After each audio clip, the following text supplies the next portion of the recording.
Week 1. Pretty fun. But we're already on to week 2.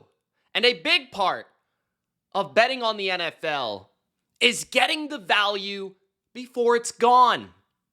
Welcome, football fans, gridiron gamblers. I'm Money Mitch, and this is my early best bets video for week 2.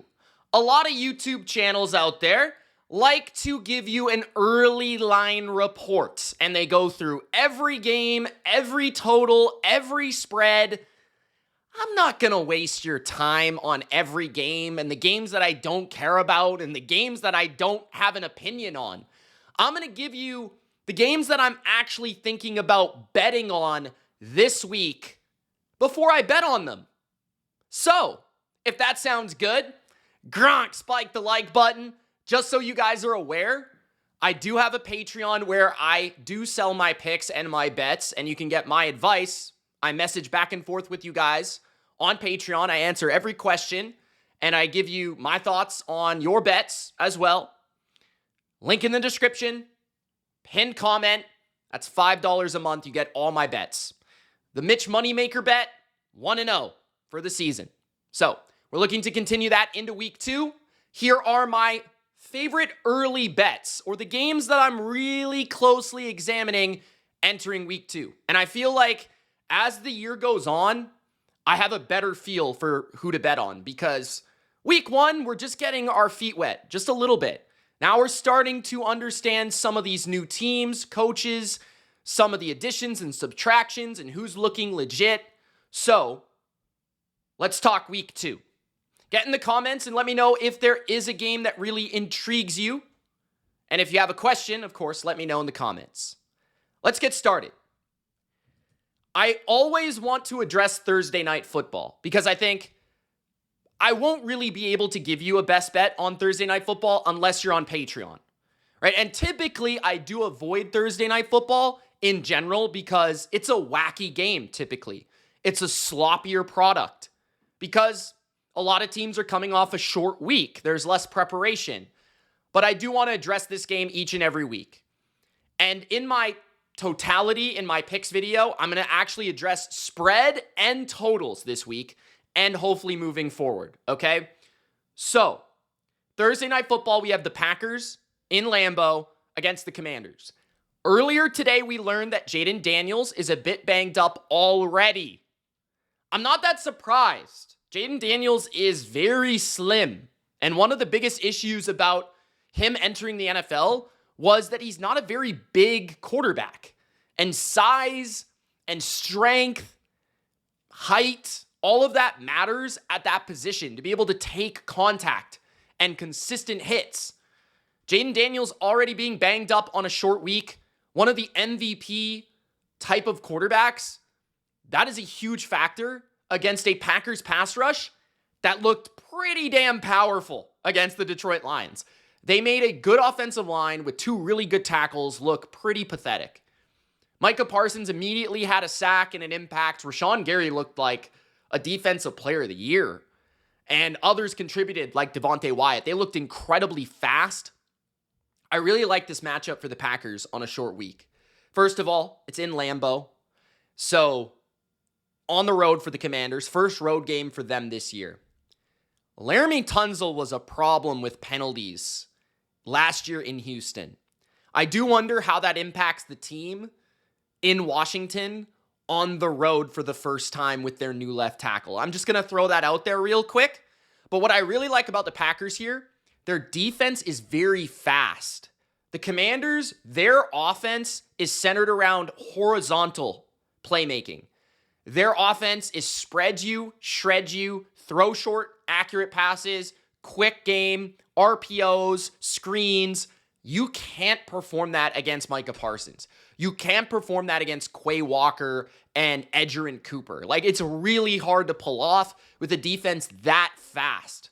And the Packers' run defense totally shut down Jahmyr Gibbs. So I'm not too worried about their run defense against Big Bill in Washington. And also Jaden, if he's injured, won't have as much of an impact as a rusher. So I love that side of the ball. On the other side, I mean, Jordan Love was baking a cake against Detroit, back in the pocket. And the Commanders have a worse pass rush than Detroit. So if the Commanders want to play a lot of man coverage, sure, they'll be able to do that at times against the Packers receivers. But Matt LaFleur is incredibly creative. He's going to find matchups with Tucker Kraft, Jaden Reed. He's going to scheme up plays. He's a very good offensive coordinator, and he's going to find ways to attack this secondary. And I promise you, there are plays that Russell Wilson left on the field. There definitely are. So I like the Packers here. I think they're the better team. They're the better roster. They're at home. And I actually like the matchup. So, yeah, we were wrong about the Commanders last week, mostly because the Giants couldn't score more than 6 points. Like, the Commanders only put up 21, right? So, I believe the Packers are a legitimate Super Bowl team, contender this year. I have them going to the Super Bowl. I predicted that before the year. I just thought they would start slower than they did against Detroit. And it just so happens they're ready to rock. So, Packers at home once again. Give me Green Bay on Thursday night. Early in the week. That will probably be where I go. Next, the New England Patriots at the Miami Dolphins. Total of 44. And the Dolphins are favored at home in Miami. Now, of course, they're at home in Miami. September advantage in Miami is pretty nasty because they have that heat humidity advantage. And the Dolphins are a very fast-track team that typically plays into their style. Miami looked absolutely horrible against Indianapolis. Now, typically you don't want to play into that. Typically 1 week a team will play bad and then come back and give their best effort. And possibly that does happen. But I also think that the market will be adjusting to New England not playing that well. They were favored at home against the Raiders and flat out lost. They straight up lost. Now, from my vantage point as a Patriots fan, I felt like New England lost that game because they were not equipped to play in the rain, as weird as that sounds. Geno Smith played extremely well, accurate football as an experienced NFL starter, and Drake May couldn't handle it as well as Geno Smith. Remember, Geno Smith played in Seattle. I live in Vancouver. It rains here every second day. So like Geno Smith, his precision, his accuracy, especially with his experience playing in Seattle and Drake May being from North Carolina, they're not built the same in terms of their ability to handle the environment and the elements. So I definitely think that threw them off big time. I also think that it's a very new team. There's new offensive linemen, 4 new starters. There's a new running back. There's new receivers. There's new defensive linemen. There's new cornerbacks. Like, the Patriots have a lot of new elements and a new coaching staff, and it's going to take time for them to get better. So I still believe in my team and this team in general moving forward. And I think this is a good matchup for them against the Dolphins. They have never beaten Tua, but I think it's time for them to finally beat Tua. Because Mike Vrabel walked into Miami with Miami at their peak of their powers a couple seasons ago and upset them on Monday Night Football with Will Levis. So Mike Vrabel, I feel like, is a coach that understands how to get after Tua, how to make life difficult on him, and the Patriots have the defensive line to be able to do that. If there was one promising element about the Patriots in week 1, it was Milton Williams, Christian Barmore, and Harold Landry, and their defensive front. They had 4 sacks on Geno and the Raiders, and they're going to be able to disrupt Tua. That pocket, the interior, and I don't think Miami will be able to run the ball that well on New England either. We also saw the Colts come with a ton of creative blitzes. New England seems to be a team that's going to come with stunts, blitzes, and ways to affect the quarterback as well. So I think there are some things that the Colts did that New England can do as well. And there is a chance that Christian Gonzalez returns. If that's the case, just count Tyreek out for any sort of production, right? And then they can allow Carlton Davis, who looked really good against the Raiders. He was one of the more impactful elements of their defense, to slide over and take Jalen Waddle. But it'll be intriguing to see if Gonzalez does play. But the Patriots defense looked pretty good against the Raiders. I'm not going to lie about that. The offense was more of the issue, but it's going to be in Miami. It's going to be sunny. It's down south. Drake May is more used to that, to be fair. And Miami's defense, their secondary is atrocious.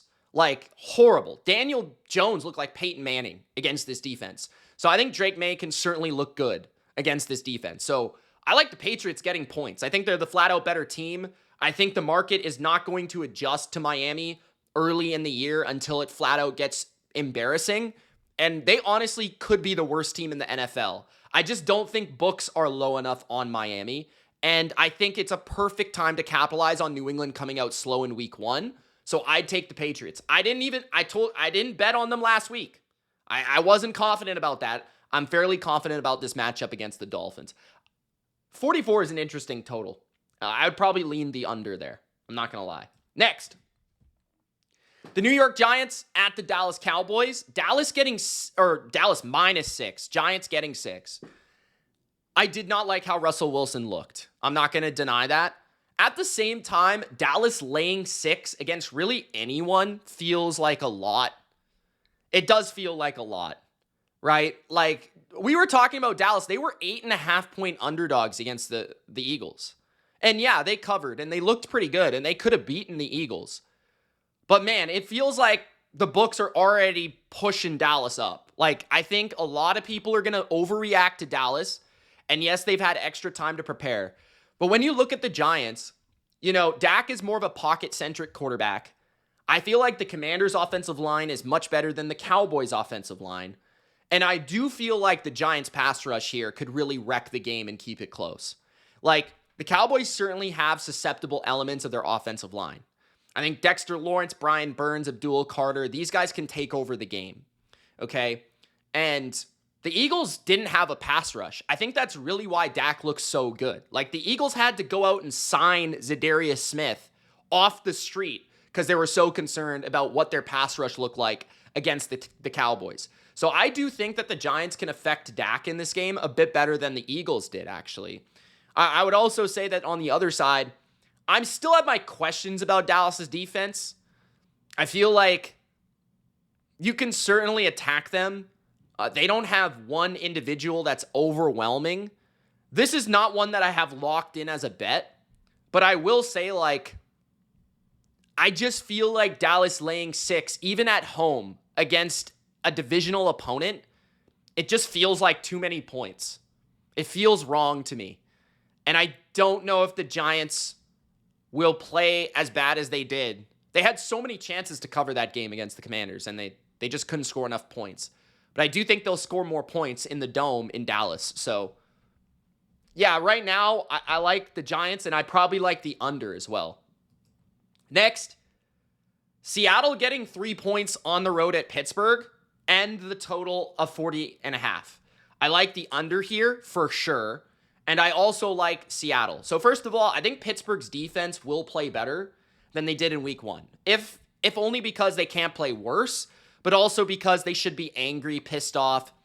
Seattle, from an offensive standpoint, I think there's a couple things here. So I think San Francisco's defense is extremely underrated. First of all, I think a lot of people look at them and they look at the big names they lost, and they don't as much factor in all the youth that the Niners added, the very underrated cornerback or secondary group that they do have, Robert Saleh being added as a massive upgrade of a defensive coach. They had terrible defensive coordinators the last 2 years in San Francisco, and that is a big factor for why Seattle struggled. They couldn't run the ball at all, and I also feel like Sam Darnold did have some pressure in key moments by Nick Bosa and company. So I do think Pittsburgh can get pressure on passing downs, especially at home against Sam Darnold. I'm not sure if they can cover JSN. I do feel like the Niners' corners are better than Pittsburgh's, even though Pittsburgh has bigger names. But Pittsburgh really struggled to cover anybody on New York. They looked really bad. They couldn't stop the run. It was really poor. And I do think Seattle will have more success running the ball against Pittsburgh than they did against San Francisco. So I do think that Kenneth Walker, Zach Charbonnet, one more week in the system, that offensive line, I feel like they'll get to that running game a bit better. We saw what Breece Hall was able to do. I think Walker could do something similar, maybe not quite as good without the rushing element from the quarterback. I was extremely shocked to see how poorly Pittsburgh's defense played, because on paper they're great, but they are old. That is something to discuss. But I could see Seattle, running the ball on the road and keeping Sam Darnold out of those 3rd and longs, which would give them a chance to upset and win this game, especially if they get a lead.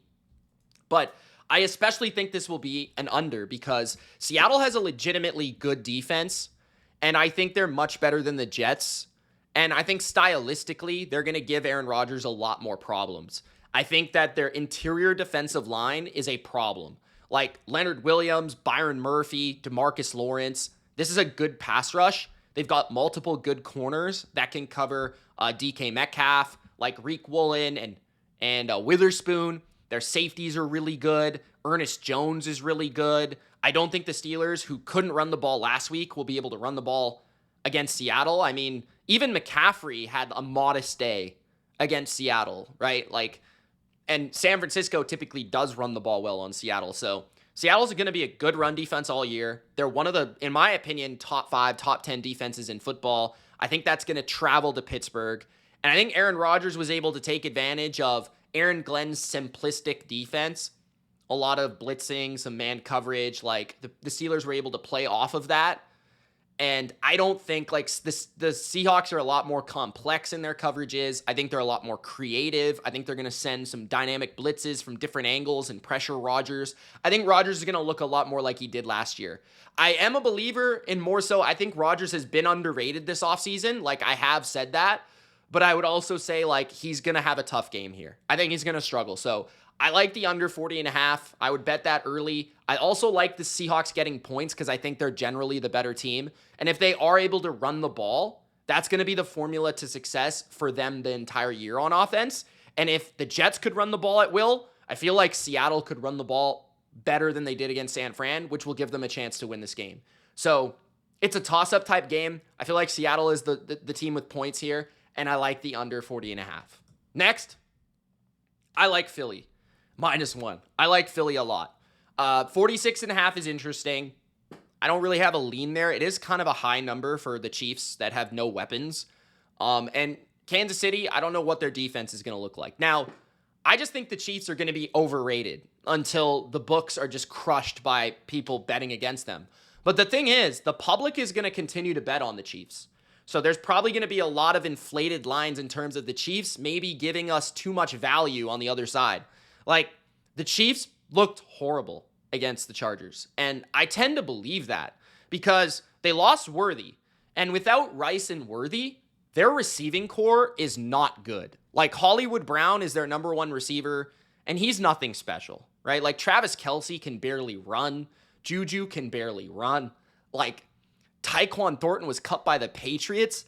They have no run game. They don't trust their run game. Mahomes is the most overrated quarterback in football right now. Like, people think he's the best when he's nowhere close to Josh Allen.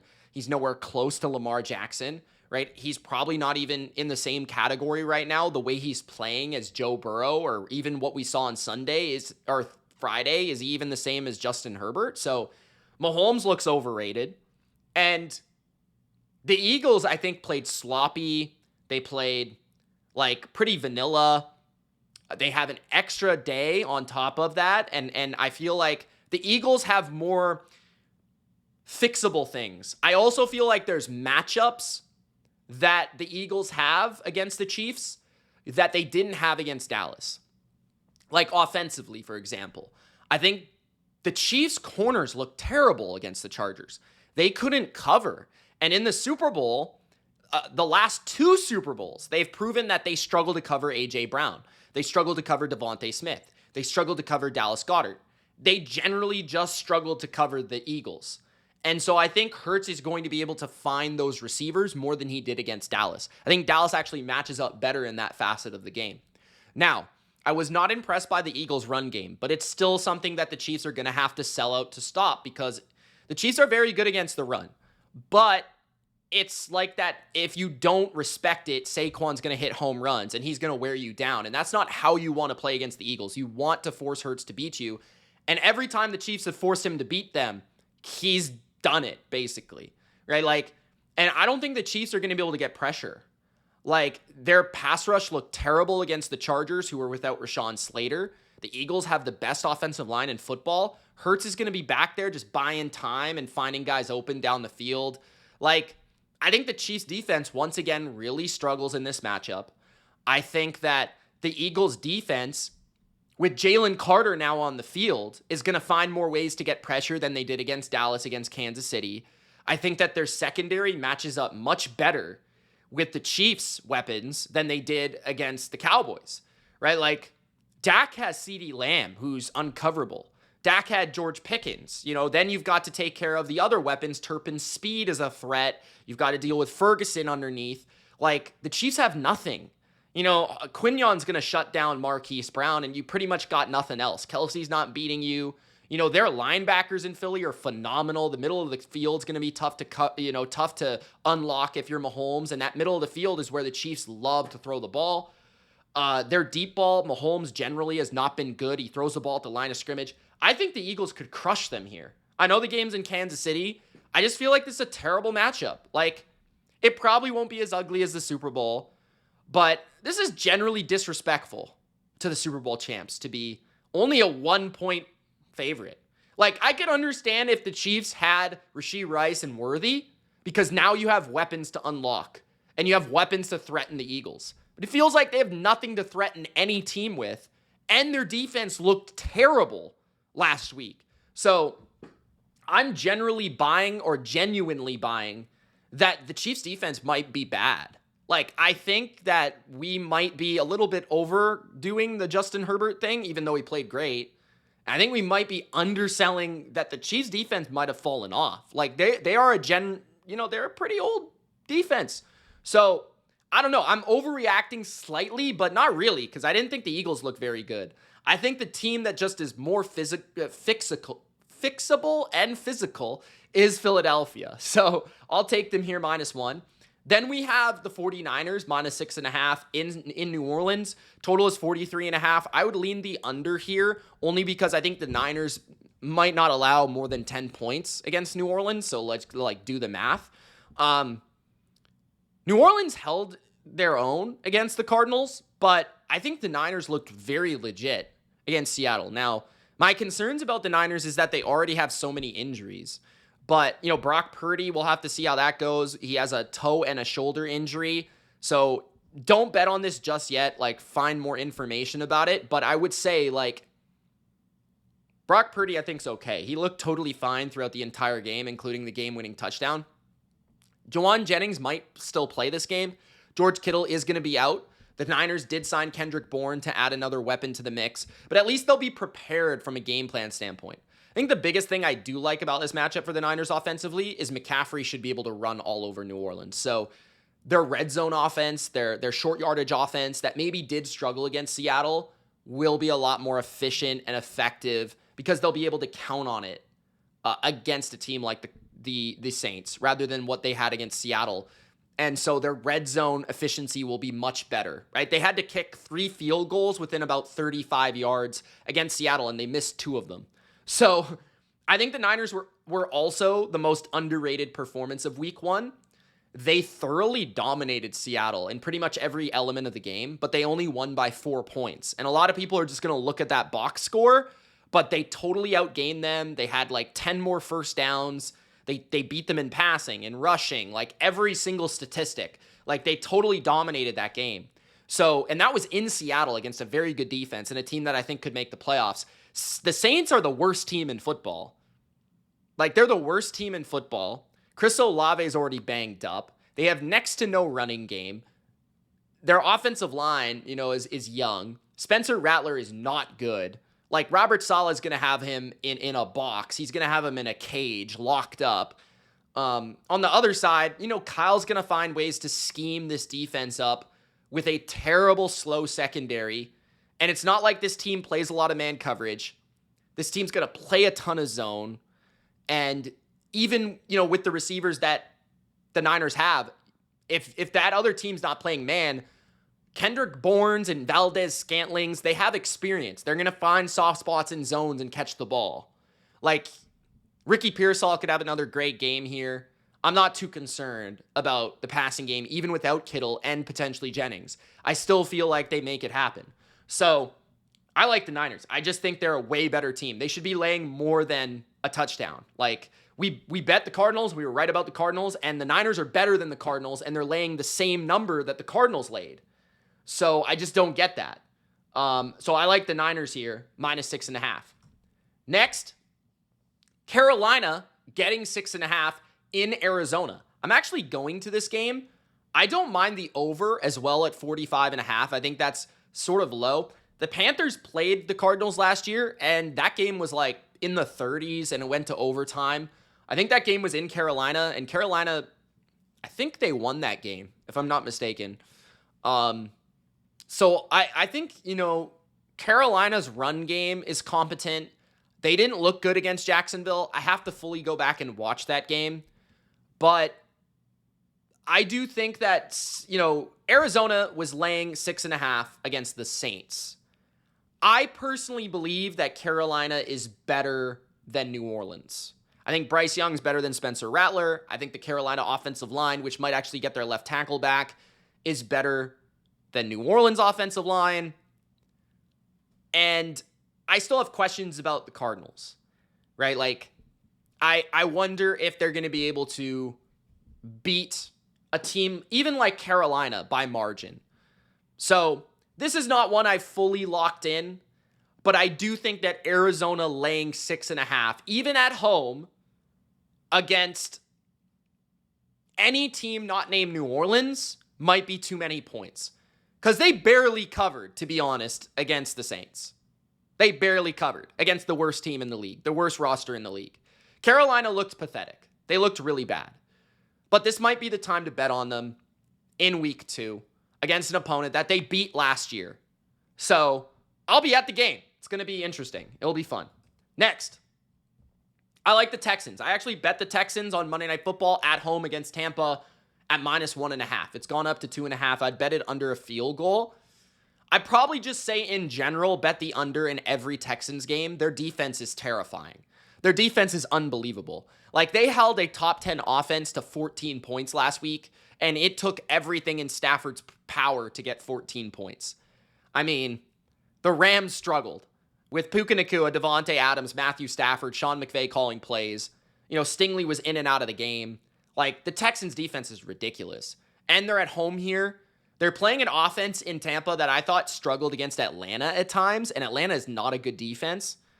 It's on the road once again. No Tristan Wirfs once again. No Chris Godwin. No McMillan, right? Like, the Texans perfectly match up with the Bucs. They've got 2 corners to take on those 2 receivers, right? They've got a absolutely devastating pass rush, especially with their home crowd against a suspect makeshift offensive line. The Bucs couldn't run the ball against Atlanta. I'm not sure they'll be able to run the ball against the Texans, right? And then on the other side, Houston, their offense is, of course, suspect. But the Bucs don't have a great pass rush. They get most of their pressure through blitzing. And I do believe that leaves you susceptible to matchups on the outside. We'll see if Christian Kirk returns this week. I don't expect the Texans to be able to run the ball, right? But I do expect the Texans to get enough plays, especially after Nico Collins did not have a big game last week. They're going to find ways to get Nico the ball. And I don't think anyone in Tampa secondary can go one-on-one with Nico Collins. So I do expect the Texans offense at home to be a bit better, especially earlier in the game. Have some game plan stuff against Tampa. And, this is also Nick Caley, who comes from the Rams. The Rams have played Tampa well, Todd Bowles well. I think there will be some magic there.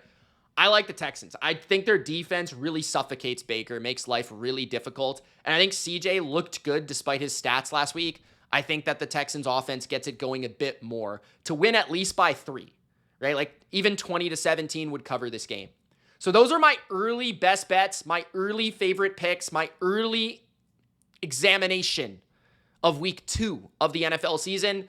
I could have completely different picks by Wednesday, Thursday when I release my official best bets, but I wanted to give you where my early leans are at, what I'm thinking so far, and all my picks, all my over-unders, all of everything will be out for the rest of the week. But I appreciate you guys tuning in. Gronk, spike the like button. Check out Patreon for all of my real bets with my real money. Link in the description. And we'll see you next time. Good luck on your bets. Peace.